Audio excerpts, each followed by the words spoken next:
Datuk Seri Anwar Ibrahim menegaskan kerajaan perpaduan pimpinannya tidak akan menambah hutang negara sedia ada yang kini sudah berjumlah kira-kira 1.5 trilion ringgit.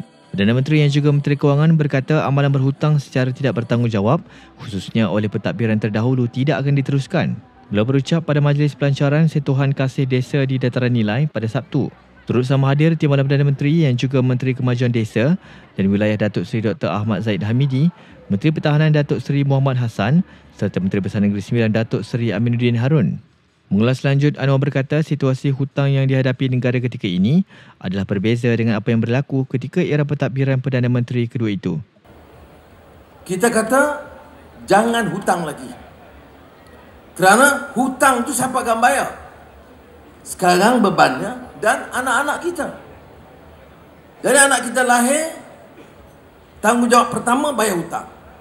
Jadi kita kata jangan hutang.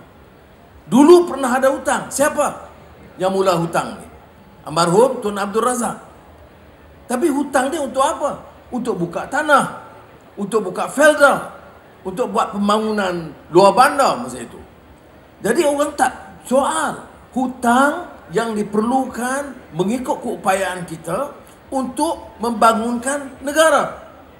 Bukan hutang untuk buat projek-projek mega, kemudian kos yang melampau-lampau dan komisen berlebih-lebih, kemudian hutang jana wibawa, lingkuplah ekonomi negara. Jadi jangan samakan. Kalau kita lihat dari segi sejarah, hutang yang dibuat oleh marhum Tuan Abdul Razak itu penting bagi negara kita. Kalau tidak ada Felda, tidak ada Risda, tidak ada MARA, semua dari wang pinjaman Bank Dunia. Itu diperlukan pada ketika itu. Ini berbeza dengan apa yang berlaku, terutama 33 bulan sebelum kita ambil alih kuasa. Kedua, saya katakan soal defisit. Kalau kita turunkan defisit, Indonesia turun lebih cepat daripada kita. Sebab itu rupiah tu kuat sedikit. Kita turun daripada 56% jadi 5%.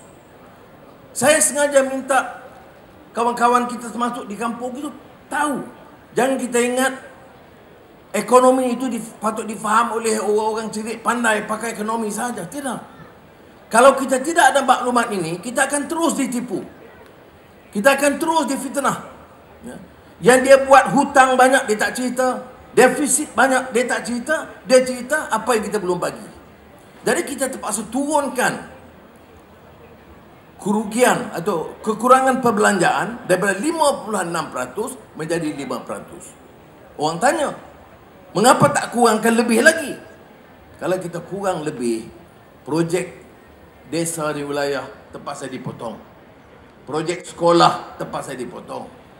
Kesihatan terpaksa juga dikurangkan. Saya tak sanggup.